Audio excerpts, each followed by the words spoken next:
We've all felt it, that invisible weight that holds us down, like we've been frozen in place even when everything around us has changed. But what if I told you your brain isn't broken? It's doing exactly what it was wired to do. Trauma doesn't just leave scars. It rewires your brain's survival system. It errs on the side of danger, even when you're safe now. This story, how trauma tricks your brain into staying stuck, is not about blame or shame. It's about understanding what's really happening inside and starting to reclaim your sense of safety, clarity, and freedom. Today, I'm going to walk you through the science behind that freeze, knockdown, and drag trauma response, and offer a roadmap to help reconnect you with the parts of your brain that support growth, presence, and healing. When trauma strikes, your brain switches into survival mode. Your survival brain takes center stage, while the learning brain is sidelined. This is not your brain failing you. It's doing what evolution trained it to do: keep you alive. The survival brain is alert, reactive, even if decades have passed and the danger is no longer there. In contrast, the learning brain is curious, adaptable, and present. It takes in new experiences, forms memories, inspires creativity. But when survival circuits dominate, the learning brain gets muted. Simple tasks, like focusing on a conversation, dreaming, planning, feel harder. That's how trauma convinces your brain to stay stuck, by sidelining the part of you that learns and grows. Trauma builds neural loops, rigid, repetitive, closed. The brain starts defaulting to those overlearned patterns, triggering you at the smallest sign of what once was dangerous. You're not broken. You're wired to protect, even if that protection is now unnecessary. Deep in your brain sits the amygdala, your alarm system. It's meant to alert you to danger. After trauma, it stays on, even when nothing is threatening. A tone of voice, a memory, a flash of light. It floods your body with fight, flight, or freeze. But then, your hippocampus, the librarian of your memories, gets jammed. Instead of filing events in neat chronological order, trauma fractures memories, vivid fragments, vivid flashbacks, scattered reminders. Context gets lost. You're ping-ponged between past and present, wondering how yesterday got mixed with today. Meanwhile, the prefrontal cortex, your command center for reasoning and emotional regulation, goes quiet. It's no longer fully in control, just when you need it most. Without its calming voice, rational thought can't make sense of the alarm. So the threat feels real, even when it's not.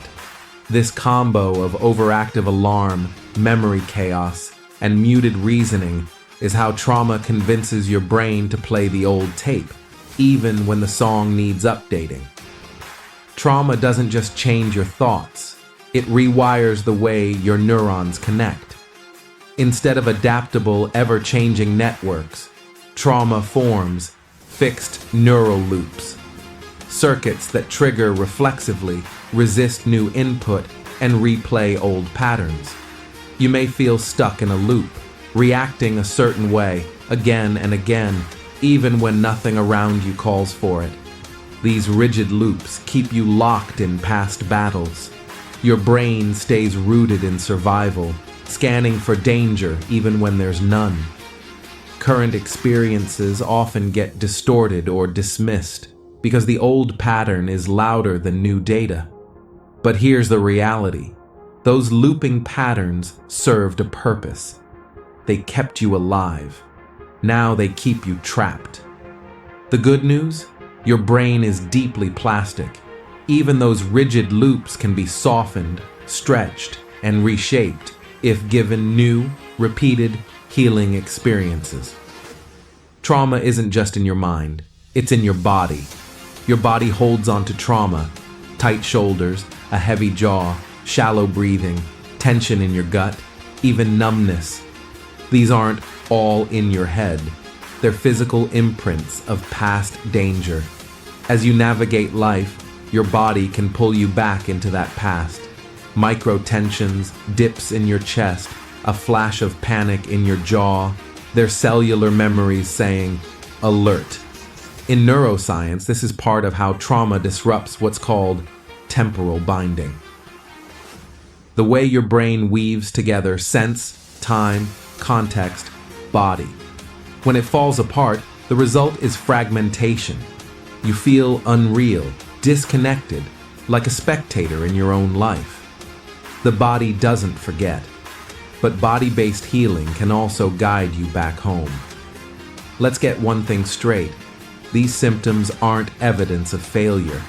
They're proof your brain learned well to protect you. The alarm, those rigid loops, the fragmentation of memory, they kept you safe. Feeling panic in a quiet hallway, or old shame rising out of nowhere, that's not weakness. It's your system saying, I'm still on guard. That's where compassion begins, for yourself. Understanding what your brain is doing, protecting, changes shame to clarity. So before you blame yourself, know you were wired to survive. Now you're learning to live, and that shift itself is healing. Here's the hopeful part. Neuroplasticity means your brain can rewire itself. These survival circuits can be softened, redirected, integrated into new patterns of safety and growth. It takes time, repetition, and gentle tools. Enter brain spotting, a powerful body-based approach. By focusing on a specific point in your visual field, a brain spot, you access trauma held deep in your brain's subcortical layers. You don't need to talk about details. You just stay present with your body's sensations, and healing begins. Early research suggests brain spotting can significantly reduce symptoms of PTSD, anxiety, and grief, and some compare its effectiveness to EMDR. Other approaches, like EMDR, yoga, mindfulness, gentle movement, safe relationships, journaling, and breathwork, help too.